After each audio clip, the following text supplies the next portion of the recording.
What do retailers in particular need to think about when deploying technology for loss prevention? Well, I think the first thing is to, start with what's the key business problem are we trying to solve? If you're going out to try to deploy technology because it's available without having a goal in mind or a definition of what you're looking to do, then I don't think you're going to be as successful. If you, the best thing is if you have a problem. This other supermarket had a problem. They had 40 or 50,000 fewer cases of water. So that's a definable issue. Is this something that the technology can go detect and catch? So that's the best thing. Or are you looking to lower costs in the organization? Are you looking to increase your security posture? Are you looking to on the slip and fall type of issues? Are you looking to have more adequate ways to handle claims that come against you? What's the business problem you're trying to solve? And then increasingly, there are new technologies that are becoming aware to solve them. So another example of a retailer that we're working with right now is a home improvement retailer that wants to know there are certain areas of the store where their customers spend more money. So if you're going to remodel a kitchen or a bath, for example, so they're looking to find out when customers in those departments are loitering, and not loitering in a bad way, loitering in a good way. So if you're there for more than, say, 30 or 45 seconds, what we're doing is sending notification to a Cisco IP phone, Wi-Fi phone, that the store associates carry, and they get a little message that says, hey, somebody's been waiting in the kitchen and bath department and hasn't been helped for more than 30 or 45 seconds. I forget the exact parameter there, and they get to that customer more quickly. And these types of things, if getting to a customer, providing better customer service lands you one or two additional remodeling deals per day or week, and if those are $5,000 or $10,000 deals, then the return on investment to deploy a solution like that might be, months or weeks. So what are areas in the business that you think you can improve, or what are existing problems? Focus on those versus deploying technology just for the sake of deploying the technology. Wow, that's very refreshing. It sounds almost as though you're talking about really qualifying and understanding what a customer's issues are and providing the right solution so that it meets their expectations. And that's Yeah, very refreshing.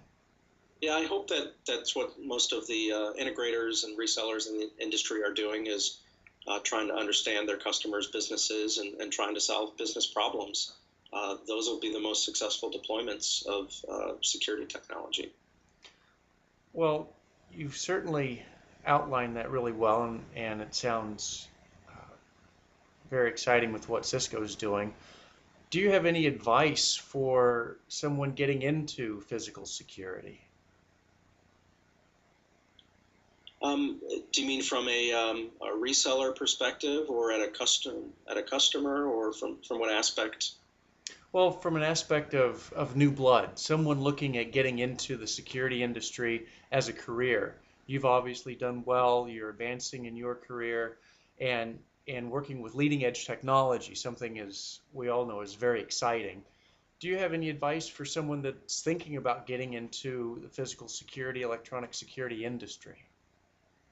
Well, the main thing that I've tried to do is I've mentioned I've not been in it that long, just about 7 months. Incredible the amount that I've learned in 7 months is you just need to spend time out with, from my angle, with customers and with our channel partners that have been involved in this industry.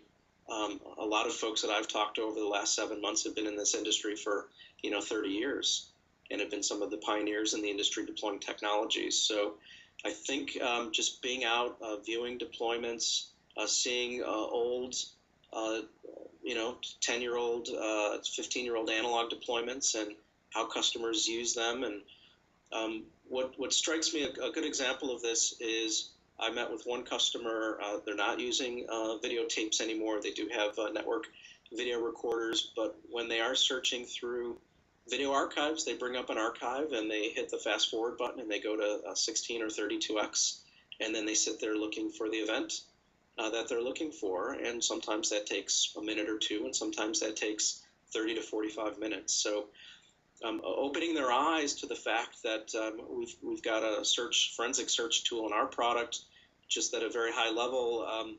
You point it at an archive and it will give you thumbnails evenly spaced of that archive. And the simple example is the graffiti example. There's a graffiti in thumbnail number 13, and I'm sorry, no graffiti in 13, and then you see the graffiti in thumbnail 14, and then you can click on those and zoom in, and then you'll get another 15 or 20 thumbnails that will show you, now instead of a 2-hour archive, you're now looking at 15 minutes of an archive. And what used to take, with older technology, 30 minutes can literally take 1 minute with some of the newer technologies and advances. So being out there, seeing how people are using the technology, hearing about how they want to use new technology, and how they want to use advances in things like these point of sale integrations and video analytics, and just finding out. I like to spend time also with the technicians that are the ones doing the installation. So being from the product side, for me, I hear some of my most valuable advice from the folks, the guys and gals, the feet on the street, that say, did you know that if you did this with your product, it would take me 5 minutes less per camera to install it? And hearing that type of thing, where often it's a small change that can make a big difference for that technician. If they're installing 1,000 cameras, and if you can save them 5 minutes per camera, then their profitability improves, the price they can offer to their customers goes down, and everybody's happy. So I think just if you're interested in the space, spending time out with people, most of the people I've run into have been delighted to share their 10, 20, 30 years of knowledge with me. And I think you'll find the same thing if you're inquisitive and interested in what somebody is doing out there. Most people that are passionate are happy to share that with you. So getting in front of customers, partners, technicians doing the installations, seeing how people use the systems, I think is the best way to find out more about the industry, and where you're going to get ideas for what's the next new idea in the industry that will help make your career and make your mark. That's very good advice. It reminds me a little advice that my dad gave me once. He said, always pay attention to the folks wearing the tool belts. You might learn something. Well, thank you very much for your time today, Craig. This has been fantastic, very fascinating. And is there anything on the horizon that we should be aware of? Are you showing at ASIS this year in October? We will have a booth in October in Dallas, I think it is, the October 12th through the 15th, and then come back in the spring at ISC West. We'll do that. And next year we'll look at some of the international shows as well that we didn't get to this year. Well, that's fantastic. Again, I'd like to thank you for your time, and have a great day. Thanks, David.